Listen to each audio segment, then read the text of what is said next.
Bienvenidos, bienvenidas a Archivo de María. Hoy os traigo uno de esos casos que cuanto más lo conoces, más preguntas te deja en la cabeza. Y no hablo de preguntas pequeñas, no. Hablo de esas que te hacen decir, pero ¿cómo puede ser esto real? Vamos a meternos de lleno en una historia que ha dado vueltas por todos lados. El caso de Kendrick Johnson, un chico joven, deportista, querido por su familia y amigos, que apareció sin vida en su propio instituto en unas circunstancias que, sinceramente, parecen sacadas de una película de misterio. Antes de empezar, ya os aviso que este caso es muy complejo, tiene muchas capas, muchas teorías para todos los gustos y detalles que te pueden dejar con el ceño un poco fruncido. Así que yo os cuento todo lo que ha pasado y vosotros ya luego me decís qué pensáis. Cuando lleguéis al final vais a entender el por qué este caso no deja indiferente a nadie. Empezamos.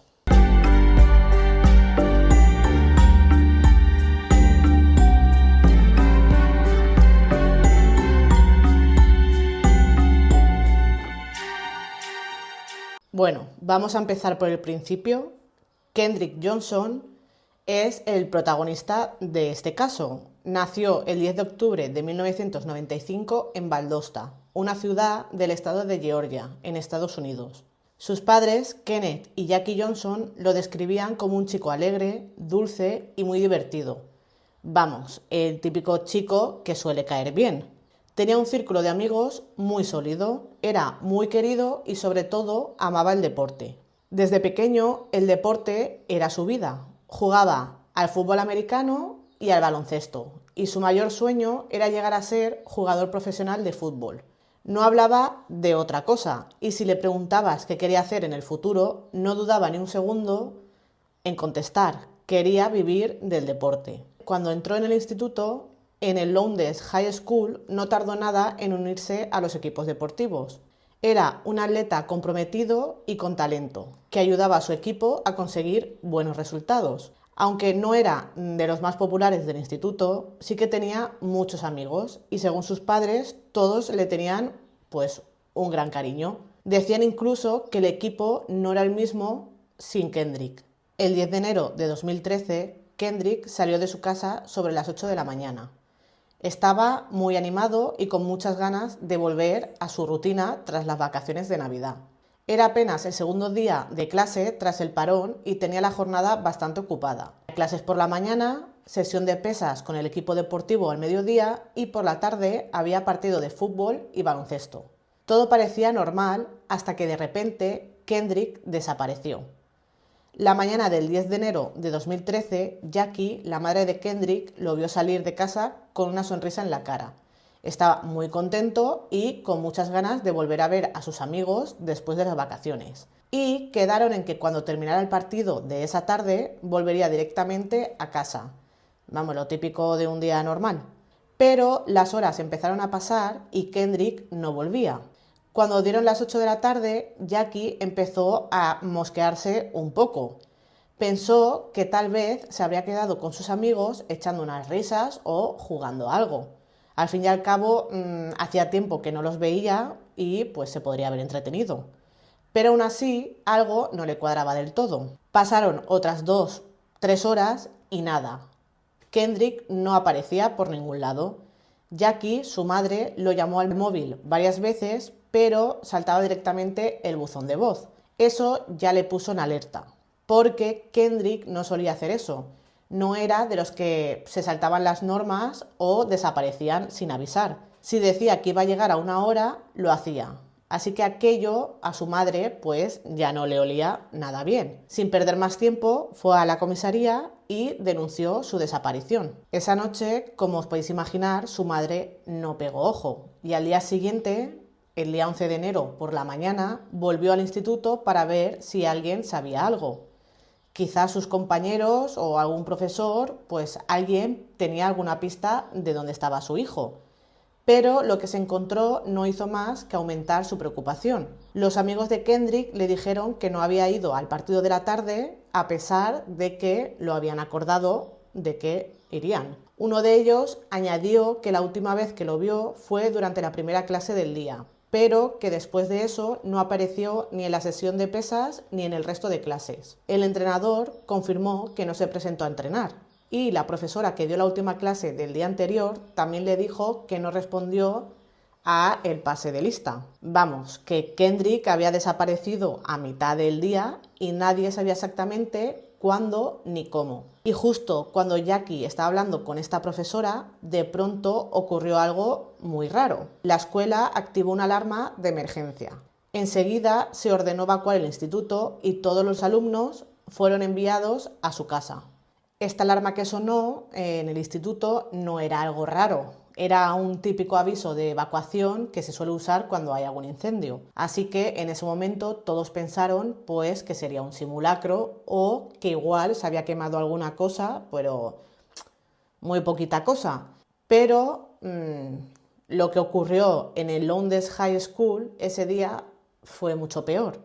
Y es que el 11 de enero de 2013, dentro del gimnasio del colegio, se encontró un cuerpo sin vida. El cuerpo estaba en una esquina del gimnasio y fue un estudiante el que lo descubrió por pura casualidad durante una clase de educación física. En ese rincón, el gimnasio tenía almacenadas varias colchonetas de esas grandes como las de lucha o gimnasia, tipo un tatami, que medían 1,80 de alto. Estaban enrolladas en vertical contra la pared.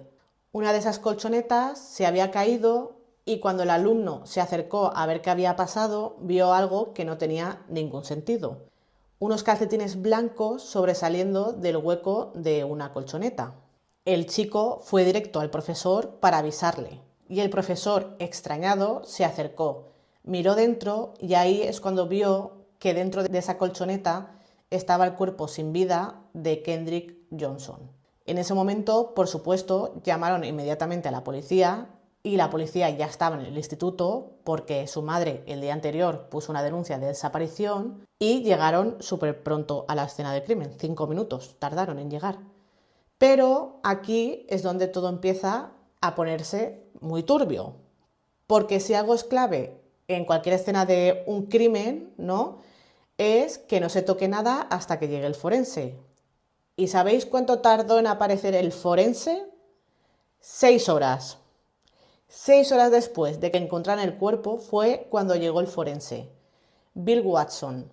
Para cuando él llegó, la escena ya había sido alterada. La policía había movido el cuerpo y había manipulado la zona, algo que por ley no se puede hacer en ningún estado de Estados Unidos, incluyendo Georgia. No solo en Estados Unidos, sino en ningún lado no puedes tocar el cuerpo si no ha llegado el forense. Según la normativa, el forense tiene que ser el primero en llegar y nadie puede tocar nada antes que él.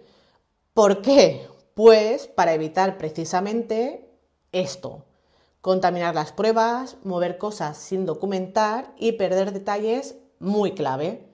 Y según el propio Bill Watson, cuando él llegó, la escena estaba totalmente manipulada. O sea, literalmente dijo que la escena ya había sido alterada. Cuando finalmente desenrollaron la colchoneta, el cuerpo de Kendrick estaba boca abajo, con un brazo estirado por encima de la cabeza y el otro doblado como alrededor de su cintura. Encima de sus piernas había un par de zapatillas deportivas, como si alguien las hubiera puesto ahí. Es verdad que yo he leído en otros sitios que encontraron a Kendrick con los brazos pegados al cuerpo y otros sitios que decían que Kendrick, pues como os he dicho yo, tenía un brazo estirado y el otro alrededor de la cintura. A partir de ese momento se abrió una investigación. Evacuaron toda la escuela y empezaron a interrogar a los alumnos. En total, la policía entrevistó a más de 100 personas entre compañeros de clase, amigos y profesores, intentando reconstruir qué había pasado ahí dentro. Durante la investigación, uno de los amigos de Kendrick explicó que después de la última clase de la mañana del día 10, él, Kendrick y algunos amigos fueron juntos hacia el ala sur del instituto. Pero en un momento dado, Kendrick se separó del grupo y se dirigió hacia el antiguo gimnasio, porque el instituto este tenía 2 gimnasios, uno nuevo y otro viejo. Esa fue la última vez que alguien lo vio con vida. Y aquí es donde las cosas empiezan a ponerse raras, de verdad. Uno de los amigos de Kendrick habló con la policía sobre unas zapatillas que encontraron en la escena. Y ojo, no estamos hablando de un par, sino de 3 zapatillas diferentes. Más adelante hablaremos de esto con más detalle porque da mucho que pensar. Pero de momento vamos con las zapatillas blancas y negras que aparecen en las fotos de la escena. Según este amigo, esas zapatillas eran especiales para jugar al baloncesto. De hecho, dijo que las compraron juntos porque eran una edición limitada, muy exclusivas, y que Kendrick y él solo las usaban para los partidos de baloncesto. Así que tenían la costumbre de ir al colegio con unas zapatillas normales de diario y cuando tocaba partido se las cambiaban por estas especiales negras y blancas. Aquí es donde entra un detalle muy importante sobre cómo funciona pues todo en estos institutos de Estados Unidos. Como en muchos institutos, los alumnos tienen taquillas para guardar sus cosas, pero esas taquillas no son gratis. Los alumnos tienen que pagar una pequeña cuota si quieren una. Y claro, no todos se pueden permitir eso. Así que, según este amigo, muchos chavales, incluido Kendrick, cuando no podían pagar el uso de la taquilla del gimnasio, pues guardaban las zapatillas cerca de las colchonetas. A veces las dejaban a un lado, encima o incluso dentro de la colchoneta. Y aquí es donde la versión oficial empieza a sonar un poquito rara, por decirlo de alguna manera. La teoría de la policía fue que Kendrick intentó recuperar sus zapatillas y que al intentar meterse en una de esas colchonetas que estaban en vertical, quedó atrapado boca abajo y murió asfixiado. Pero ¿tiene sentido esta teoría? Porque aquí viene un dato muy curioso. Esas colchonetas, una vez estaban enrolladas, dejan un centro, o sea, el centro de la colchoneta mide 35 centímetros. Ahora bien, Kendrick era un chico que medía 1,78 y tenía una complexión atlética. Quiero decir, era un chico bastante alto y tenía hombros. A ver, tampoco unos hombros desorbitados, pero vamos, un chico de 1,80 m casi, pues tenía hombros. Entonces, el tamaño del agujero de la colchoneta era de unos 35 centímetros. Kendrick tenía los hombros muy anchos. O sea, es que, bueno, yo diría que teóricamente es imposible que pudiera meterse tan sumamente encajado como se encontró a Kendrick dentro de la colchoneta. Eso fue algo que desde el primer momento no terminó de convencer a la familia, ni a muchos de los que empezaron a conocer el caso.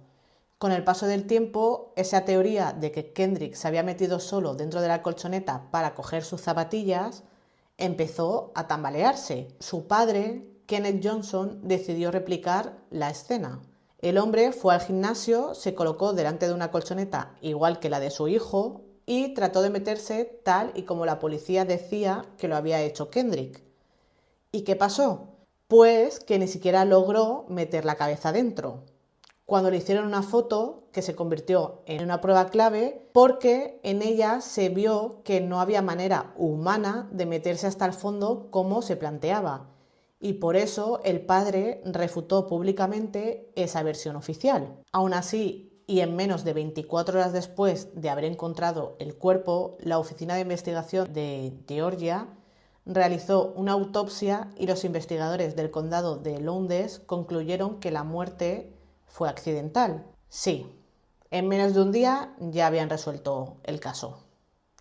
La hipótesis oficial fue la siguiente. Kendrick intentó alcanzar sus zapatillas, cayó dentro del hueco del tapete enrollado, quedó atrapado boca abajo y murió por asfixia posicional. ¿Y eso qué es? Básicamente, cuando alguien queda en una posición tan forzada que los pulmones no se pueden expandir bien, el cuerpo no recibe suficiente oxígeno y termina asfixiándose. Y según la policía, Kendrick había estado ahí dentro más de 12 horas en esa posición, hasta que perdió la vida. Pero claro, había detalles que no cuadraban para nada. Uno de ellos, que fue clave, fue el tema de las zapatillas que encontraron debajo del cuerpo de Kendrick. Según la versión oficial, él habría caído dentro de la colchoneta con las zapatillas allí, pero esas zapatillas estaban impecables, o sea, estaban limpísimas, como si nunca hubiera estado en contacto con el cuerpo en descomposición ni con sangre. Y ahora te suelto algo todavía mucho más fuerte, así que aviso porque puede impresionar un poco. Cuando una persona está boca abajo durante tanto tiempo, como supuestamente estuvo Kendrick, la sangre empieza a acumularse en la cabeza. Y eso inevitablemente lleva a que empiece a sangrar por la nariz, por la boca e incluso por los oídos, lo que forma lógicamente un charco de sangre debajo del cuerpo.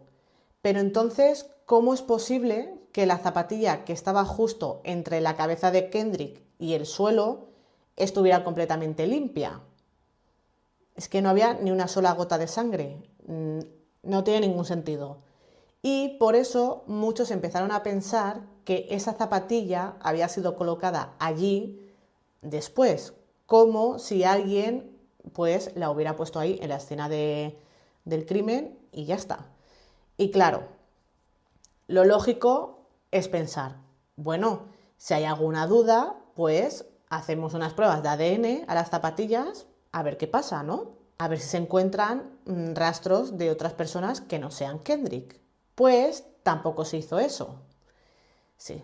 Increíblemente, las zapatillas no se consideraron ninguna prueba, no fueron analizadas y consideraron que no era una prueba importante. La familia de Kendrick, como te puedes imaginar, pues estaba devastada. Sentían que la investigación del Estado fue una chapuza. Dicen que ni fue exhaustiva, que no se investigó a fondo y que los agentes no trataron el caso con la seriedad que merecía. O sea, literalmente cerraron el caso en menos de un día. Es que es lógico que la familia pensase que no se estaba investigando como debía. Un día tardaron en cerrar el caso. Es que es alucinante, o sea, es que es alucinante. Y ahí fue cuando empezaron a alzar la voz, porque algo no cuadraba y cada vez más personas lo empezaban a notar. En medio de todo este lío, el abogado de la familia Johnson lanzó una declaración muy contundente a los medios. Si Kendrick hubiera sido blanco, la investigación habría sido mucho más seria y profunda. Y sinceramente, mucha gente pensó lo mismo. La familia ya no creía que hubiese sido un accidente, creían que había sido un homicidio y más aún que estaban encubriendo el crimen. Desde el departamento del sheriff, el teniente Stride Jones salió a defender la investigación. Aseguró que el caso había sido llevado con todo el rigor posible, que se habían seguido los procedimientos y que todas las pruebas forenses apuntaban a una muerte accidental.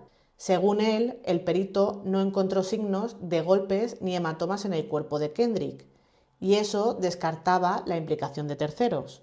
Pero esa afirmación solo enfadó aún más a la familia Johnson. Alegaron que la investigación del Estado estaba llena de errores y que se habían violado múltiples protocolos. Recordaron que el forense llegó 6 horas tarde a la escena y que ya había sido alterada por la policía y la gente que estaba en el gimnasio.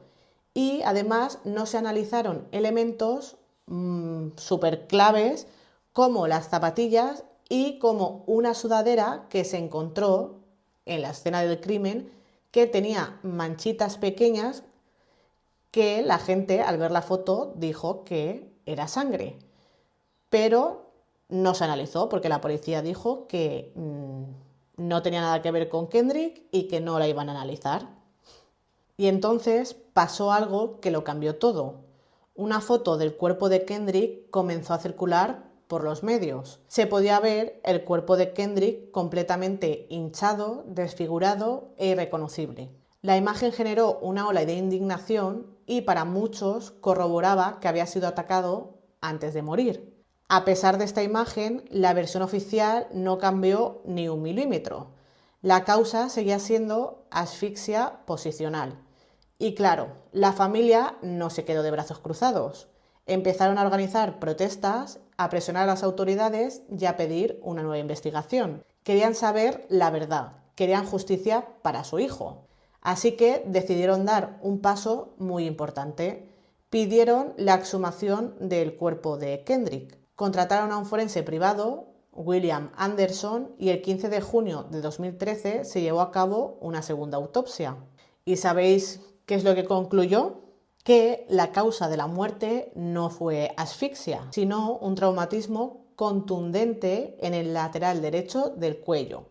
Además, detectó hematomas en la mandíbula, algo que en la primera autopsia pues ni siquiera se mencionó. Pero eso no fue todo. Durante esa segunda autopsia descubrieron que el cuerpo de Kendrick había sido vaciado de todos sus órganos internos. Y no solo eso, había sido rellenado con papel de periódico.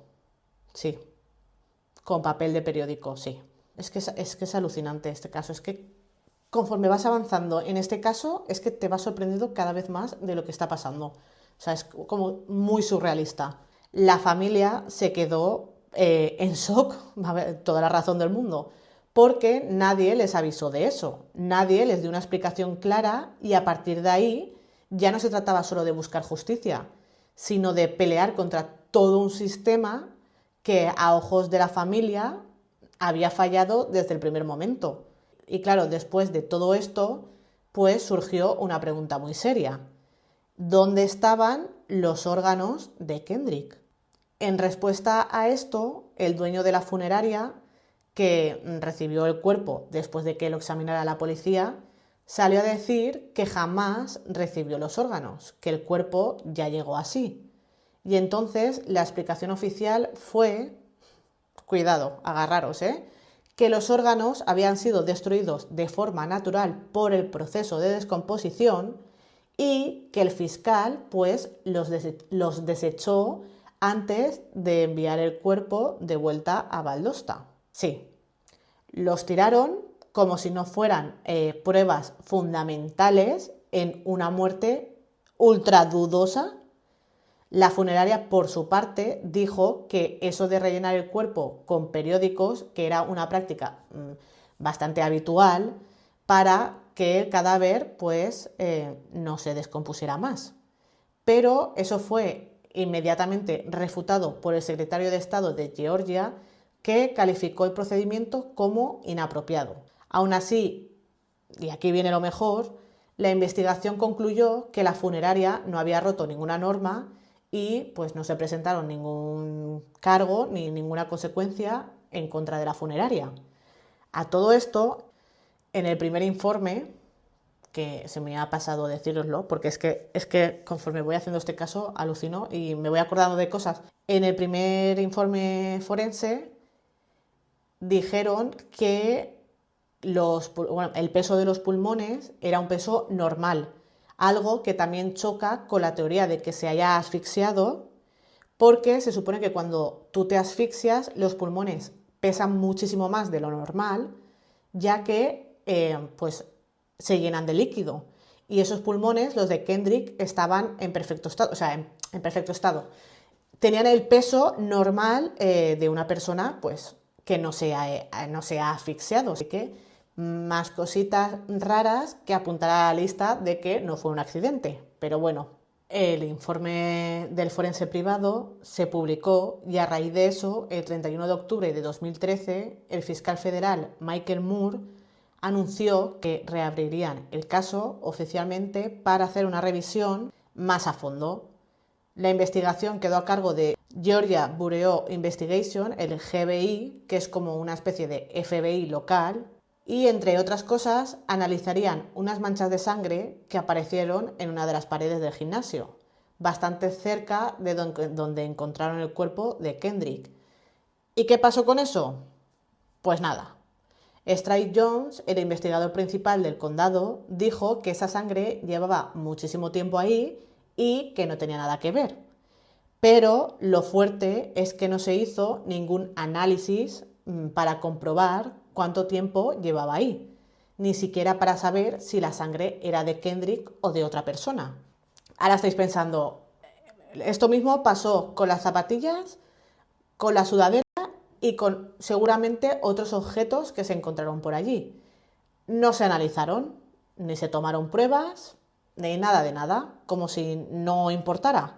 O sea, es que es alucinante, ¿vale? O sea, es que es alucinante.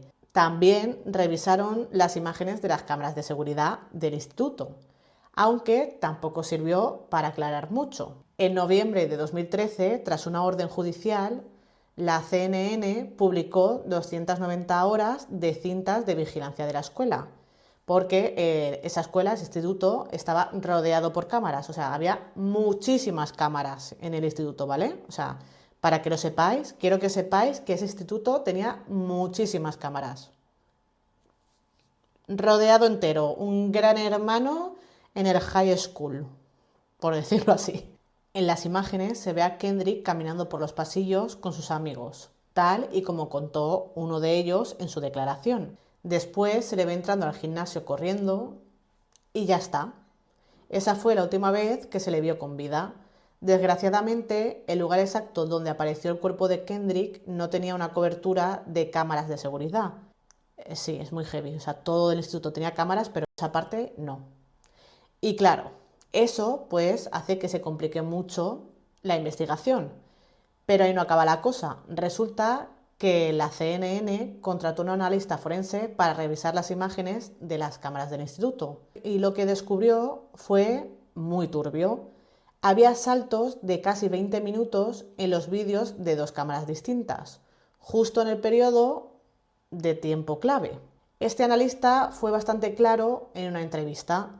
Hay muchos problemas con los vídeos. Estos archivos no son originales y los investigadores no deberían de confiar en ellos.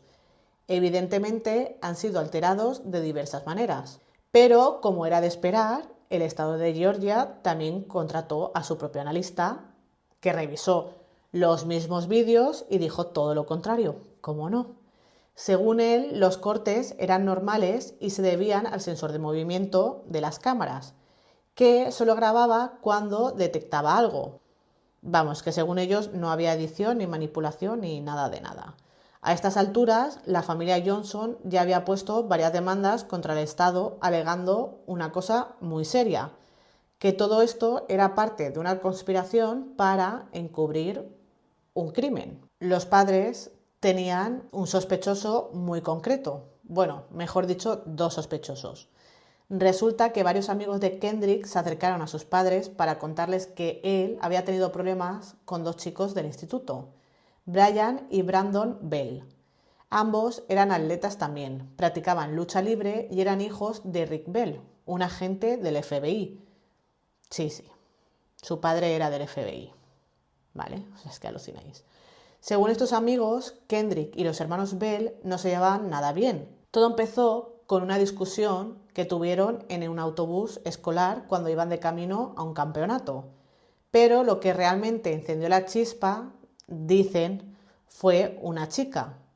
Al parecer, Kendrick estaba teniendo relaciones con una chica y Brandon Bell también tenía algo con ella. Y claro, cuando Brandon se enteró, pues se lió pardísima. Tuvieron una pelea súper fuerte y según varios testigos, Brandon acabó diciéndole que eso no iba a quedar así. Después dicen que cada vez que se cruzaban, Brandon lo provocaba, lo buscaba y que pues la tensión que había entre ambos era constante. Y por si eso fuera poco, en las imágenes de las cámaras de seguridad se puede ver a Brandon caminando justo detrás de Kendrick en el mismo pasillo. A raíz de esto empezaron a circular rumores por todas partes y tanto fue así que Brian y Brandon Bell salieron públicamente a declarar. Dijeron que ni ellos ni su familia tenían nada que ver con lo que le pasó a Kendrick. Pero claro, el ambiente ya estaba muy caldeado y mucha gente no se creía su versión. Los hermanos Bell, por su parte, afirmaron tener coartadas muy sólidas para el día en el que Kendrick desapareció.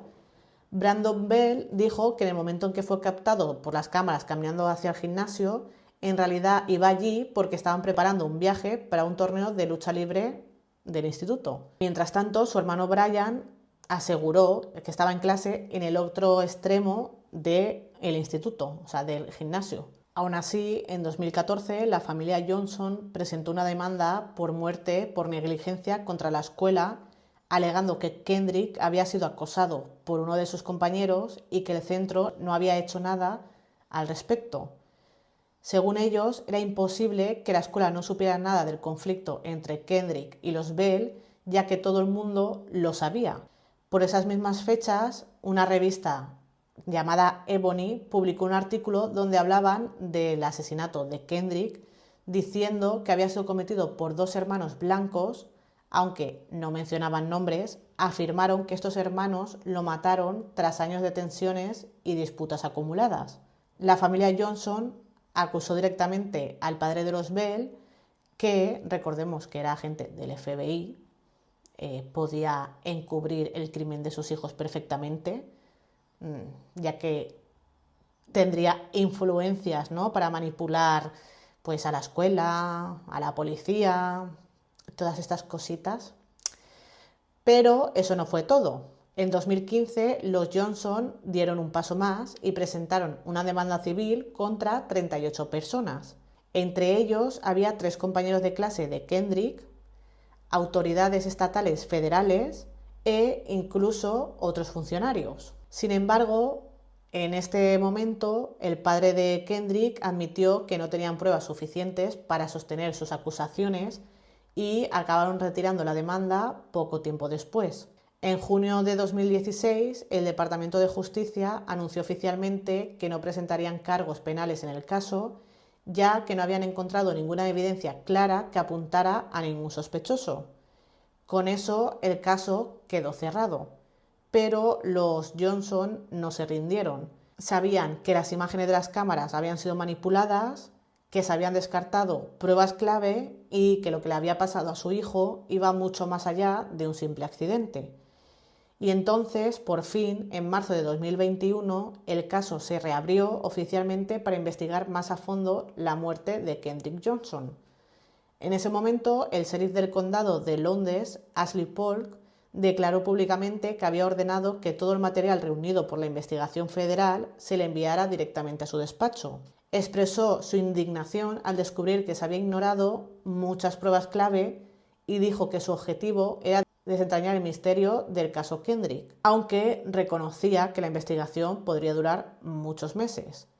En esos primeros días incluso llegó a decir que ya tenía pruebas sólidas y que estaba decidido a llegar al fondo del asunto. Pero, como ha pasado tantísimas veces en este caso, la esperanza duró poco. En menos de un año, el mismo sheriff se retractó. Dijo que no iba a afirmar que la investigación original hubiera sido incorrecta, ni que su conclusión, la del accidente, fuese errónea.